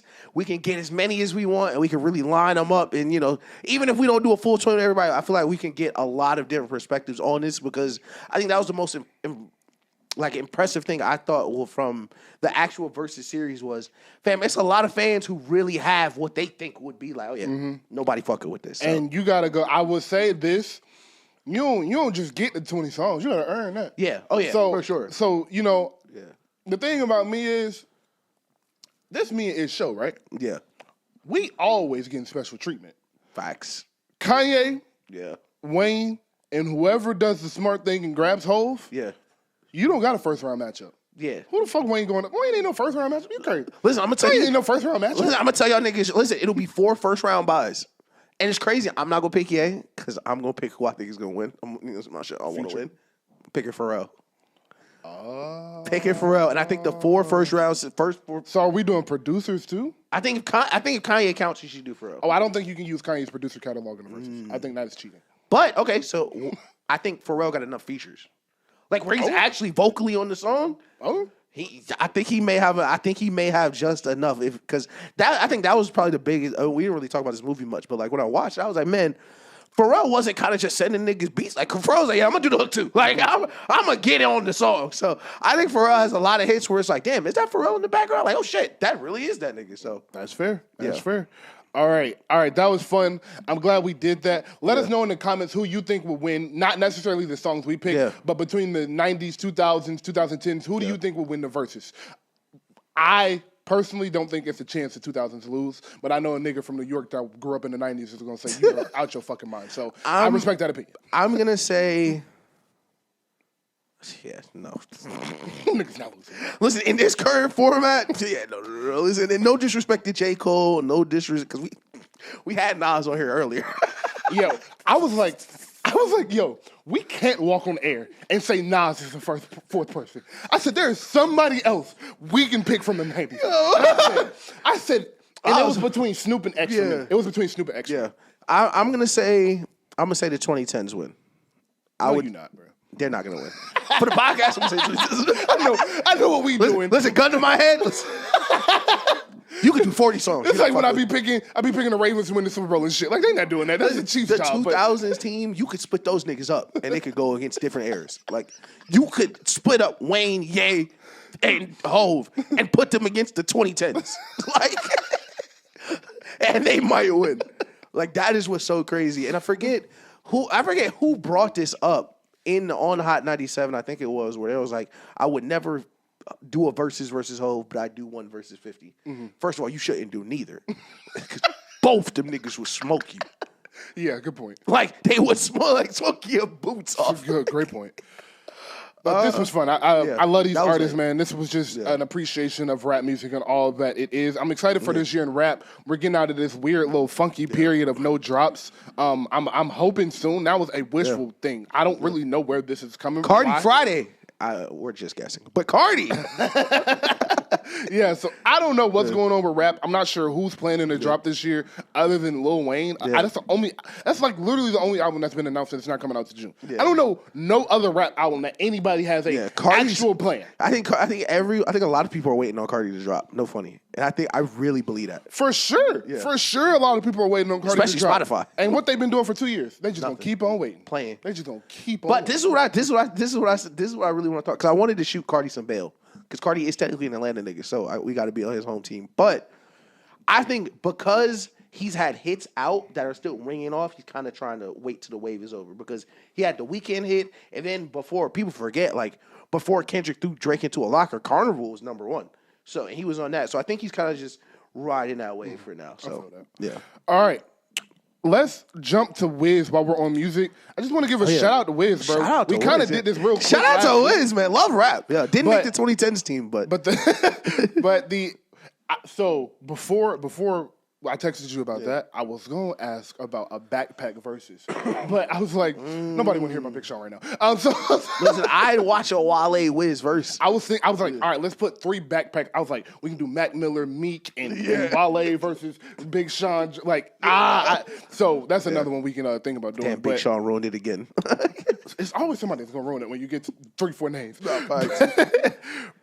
Wiz, though, man, you have been killing, bro. Them freestyles you've been dropping is fire. Yeah, niggas want to rap again. It's some shit that rap needs where, bro, like, everything don't got to mean something. Like, rap at its core is supposed to teach and it's supposed to learn and empower, but rap is also fun as hell, bro. Yeah. It's just fun. Being cool, flexing. Talking about women, talking about weed, talking about drinks, like talking about whatever, just having fun, flexing on the phone. That's fire. It's fun. My life is cool. And I wanna rap about it. Yep. It sounds good. Wiz is one of the best rappers at just sounding cool, making some regular shit sound cool as fuck. Yeah. That nigga got on the song with L.A. Russell and said, you got all your guys with you, but they being coach. And it's like, if I got 7 niggas in coach, that's still a lot of money. Yeah, but that's crazy. You just said it so cool. It's like, fuck them me. Yeah, them niggas in coach looking bummy. Them niggas bums. Fuck. Shout out Wiz for sure. So shout out to Wiz and what you've been doing to keeping it alive, bro. I always say, a real big guy, Wiz is a big artist, will cause change in the media industry. Yeah. I mean, in the music industry. So I do believe a change is coming. Yeah. I believe... I knew Wiz's album would go. I believe you're going to see these rappers just start dropping freestyles, dropping 6-7 minute, 6-7 song EPs that are just freestyles and shit like that. Yeah. I think that is needed, bro. It brings like the mixtape feel back. Yeah, because that's what's missing. Right. It brings the mixtape feel back. And we mentioned the beef, but the beef kind of brought the mixtape feel back. It was like, fam, I'm just gonna drop on YouTube. we're not gonna do it. I'll drop on Instagram if I got to. Like, I'm just trying to get this to y'all. So Cole don't drop 6 songs. Ain't none of them came out on nothing. Nothing. Like, I do rock with it. I mean, shout out Tyler, shout out Wiz, shout out everybody who's just getting on niggas' beats, going crazy, because that was one of the things that always stood out to me when I was young, like listening to rap and discovering rap. Like, as you get older, it's like hip hop was really the only genre where other niggas would be like, oh, yeah, I need that from you. Like, you feel me? Like, oh yeah, I like that beat. Like, come up off that. And like imagine Beyonce did work. Like, just on some mixtape shit. Like, no, I won't. No, I'll get that. I'm not gonna imagine that. Imagine if R&B singers made mixtapes. Like, hip hop has so many special things in it, and mixtapes are one of them. And I think that is one of the most important parts of rap. So I definitely fuck with that. No, the Weeknd getting no say goodbye would be crazy. Like, letting niggas just be like, let me get a minute on that beat. Like, and it's some R&B artists that do it. Black did it. Black did it for a little while, but like, I would love to see hip hop get back to, man, that beat was crazy. Let me just take it, bro. I agree. Hip hop needs that. Yep. All right. Let's have some fun and close out the show, man. Hey, clap it up for Zoe Saldana. Oh, yeah. Yeah, let's go. Gamora finally got hers. Hey, listen. Yeah. I don't give a fuck about you winning that award. Not at all. I love a woman that know when she put on a nigga, like a nigga ain't never have it put on. Yeah. She walked up to that Adrian Brody, looked at his wife, and said, I'm sorry. Yeah. I have to. Yep. She didn't say, can I? Nope. She didn't say, do you know what's going on? Yep. She said, I'm sorry. I know this is your husband. Yeah. The man you said vows to and you chose to marry. Yeah. But I have to kiss him right now. Yeah. Because he kissed me 20 years ago. You talking about Halle Berry? Was it? No, that was Zoe Saldana. No, it was Halle Berry. Was that Halle Berry? That was Halle Berry. You're lying. Hey. Yeah, Zoe Saldana won the Oscar. Zoe Saldana won the Oscar. Shout out that nigga Adrian Brody. Yo, shout out my nigga Adrian Brody, bro. I thought that was Zoe Saldana this whole damn time. That was Halle Berry. Ish. I've been talking about this with people. Like, this ain't the first time I've said this. I've been confused for 2 days. That's so funny, bro. That's so funny because I saw it and I was like, that's Halle Berry. Yup. Hey. Yup. Hey, listen. Now what I say stands even more. Yeah. Halle Berry put that shit on Adrian Brody 25 years ago. Yeah. Adrian Brody has commented on every picture she's posted for 25 years. Nigga, that's Halle Berry. That's Halle Berry. What? That's Halle Berry, shorty. And I don't know if y'all saw how she was looking at the Oscars, but she was looking at how Halle Berry be looking like Halle Berry. Listen, first, for the ladies out there, and we do say this is for the ladies, and this part, especially for you, listen, it's not a man in the world that Halle Berry can't kiss today. So let's just give Adrian Brody the benefit of the doubt, because not a man in the world that would have pulled away from Halle Berry at the Oscars to not be kissed by her. First of all, that would have been disrespectful to Halle Berry. Hey. Because, like, who am I to say no? Who am I to say no to Halle Berry? You tell Halle Berry no? Oh, my God, no. So what? That's your wife. Like, that's Halle Berry. Shout out Halle Berry. You should be happy she allowed him to return. At the end of the day, what's more important, your wife or Halle Berry's happiness? Yeah, literally. You're lucky that's like she returned him back to you type shit. Like, it was her choice. He was so sick of her about it in the night. He threw her gum. He wanted the best new actress to steal his gum at her. Here, fuck you. You'll never be Halle Berry. It's an awkward ride home, boy. He got in that car and he was looking out the window. What's wrong, babe? You haven't even looked at your Oscar. Yo, what did we say? I just looked at my girl inside. A bitch posted a picture of her ass. So he said, I hate my bitch. Oh my God, bro. That is so funny, bro. I just hate her. Like, oh, shit, anybody can take me from my girl. Yo, let's kind of end the episode. Listen, shout out if you made it this far, but let me say this. Niggas who hate their girls, y'all the funniest people on earth, bro. Like, y'all are the funniest niggas on earth, bro. And I think that's why South Park, I got South Park as my favorite. I'm going to put this on wax. I think South Park my favorite comedy show ever because they got this series of episodes where Cartman start hating his girl. Oh, my God. That shit is so funny. Like, he be talking and she'll walk up. He's be like, okay, man. Everybody, and it's so funny because everybody know a nigga who hate his girl. Can't stand her. Man. Oh man, I love this. Dog, that was a hearty laugh. Shout out to Halle Berry. Our Zoe Saldana. I'm not really sure. Well, shout out to Zoe Saldana for winning the award for Best Actress. And shout out to Mandy Morrison for, I'm not even sure that's her name, but I think it is, for winning Best Actress for Honora.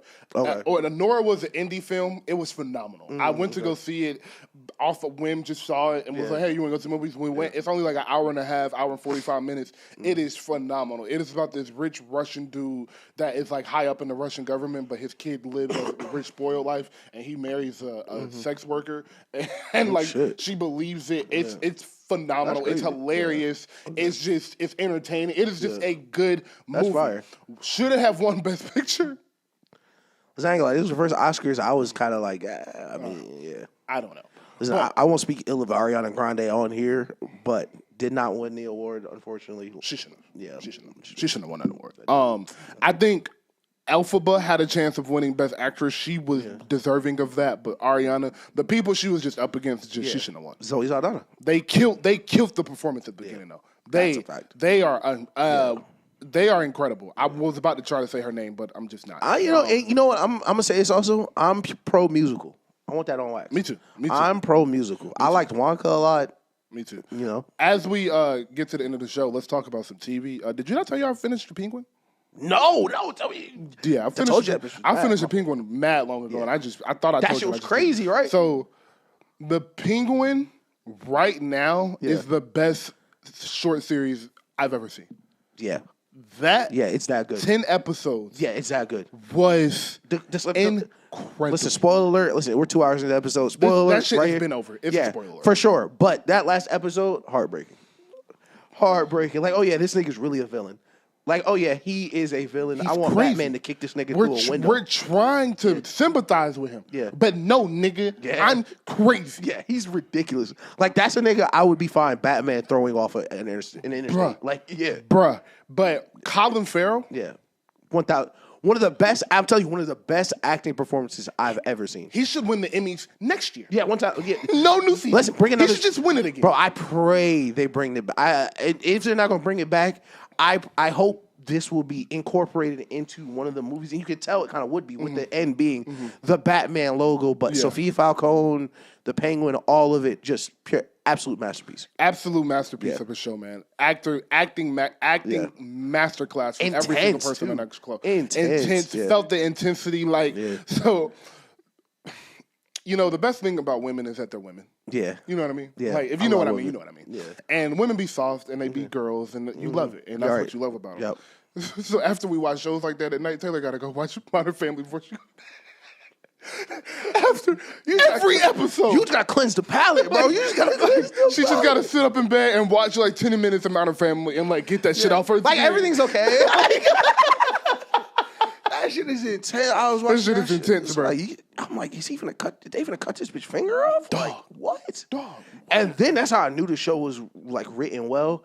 Cause she was like, wow, you was really finna let me do that shit. Yes. Like, you really that gone. Like, he's great. Like, it's no saving him. Yeah, it's no saving him. He was like, I didn't do it, Mom. Like, that is, villain introduction-wise, I think that is the best villain introduction we'll probably ever see outside of, the first 15 minutes of the Joker. Like, the first, long form introduction to somebody. Like, if he is the next Batman villain, I hate this nigga. I want him gone. Yes. I was about to say, Marvel should steal this formula. Yeah. And DC should also just continue with this on Max. Yeah. Yeah. The content where we're going to do 6 to 10 episodes about this villain we're trying to break for this big-ass movie. Yeah. Phenomenal. 1,000%. It's an incredible idea. Listen, because if they had a Doom series... Ish. Bro. Imagine Robert... They can't afford him. Yeah. But imagine Robert Downey Jr. 6 episodes is doomed just to let you know how he got here. Exactly. Like, man. Bruh. Yeah. No, I think DC is cooking something special for sure. And like you said, I would like just the fan in me, the greedy person in me. Man, I want a scarecrow. I want a crocodile. I want a Harley. I want every single Batman. Yes. Because the thing about Batman is, and let me ask, who do you think the next Batman villain should be? Like the next movie for Pattinson? Oh, I for sure think it should be Penguin. I I think definitely it should be. So, from the Batman games, I want him to use this, and I think I gotta stop saying that, but because of the VFX that we have now, they would be able to pull this off. It should be a combination of Penguin and Mr. Freeze. I want Mr. Freeze so bad, bro. I want Mr. Freeze so bad. Mr. Freeze would be so tough, bro. Like on some real like Save the Joker. Save the Joker for the third one. Yeah, what is that? What is that? On some real day after tomorrow type shit. Like this shit is, bro. Like what you said, the CGI, like it would look so good. And I think that is the thing that is holding DC and kind of I don't want to say Batman back because Batman has so much success in DC. Is like Batman has so many amazing villains. Yes. That you hit on the Joker's success and we did it 3 more times. Yes. Like we had a Joker on Gotham, the TV show. We had Joker on Suicide Squad. We had the Dark Knight Joker. Like, and then the Joker movie. Yeah, like the Joker movie and the second one, y'all, like just imploded completely. Yeah.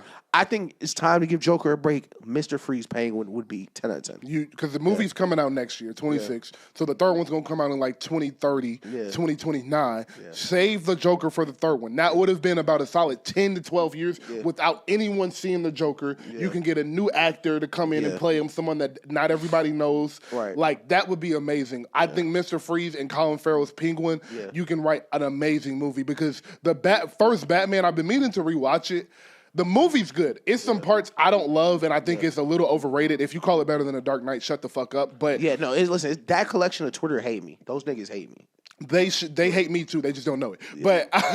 But that movie was good, and I am very excited to see a more experienced Batman because I do understand the aspect of I've been Batman for 2-3 years, so it's some immaturity here. But an experienced Batman with that Penguin with Mr. Freeze, a bunch. Man, that's gonna be crazy. I think, and just because we hit this movie, because I do want to put somewhere just my long form comments on this movie is, I do agree with everything you said about the future of the series. I think that first Batman movie is supposed to be the worst of the trilogy, if that makes sense. Just like Batman Begins. Literally just like Batman Begins. But with that being said, I treat it like that because I feel like that will be the worst one. Because the inexperienced Batman, just as a Batman nigga myself, just rubs me the wrong way. Because Batman, I think, one of my favorite things about him was he was just never a rookie. Like, when you watch the Batman animated episode, the first Batman animated episode, he was the best superhero, smartest, did all that shit. So I think having him struggle, of course, it's a natural progression because they want it to be as realistic. But also, I would love for that nigga to do some Batman shit in the movie. So once they start having him do some Batman shit, I think those movies going to really take off. Yeah, but shout out to the Penguin, shout out to Colin Farrell. Any other TV shows I want to talk about? Oh, I want to give a shout out to Anthony Mackie. I think I already did that, but Captain America was really good. I had a great time in that movie. Yeah. He said before the movie, he just wants you to have fun in the movies. Yeah. I'm going to go watch it tomorrow. No funny. I'm going to tomorrow. I might watch it tomorrow. I think that's very important, just to go to the movies to have a good time, and the movie is a good time. The only critique, I had 2 critiques of the movie, and I won't say them because you haven't seen the movie, so it doesn't matter. Yeah. And they're not bad critiques. It's not going to ruin the movie for you. So. And one more spoiler, because I really didn't go through it too much when it popped up on my Twitter. Did you see the Doomsday stuff?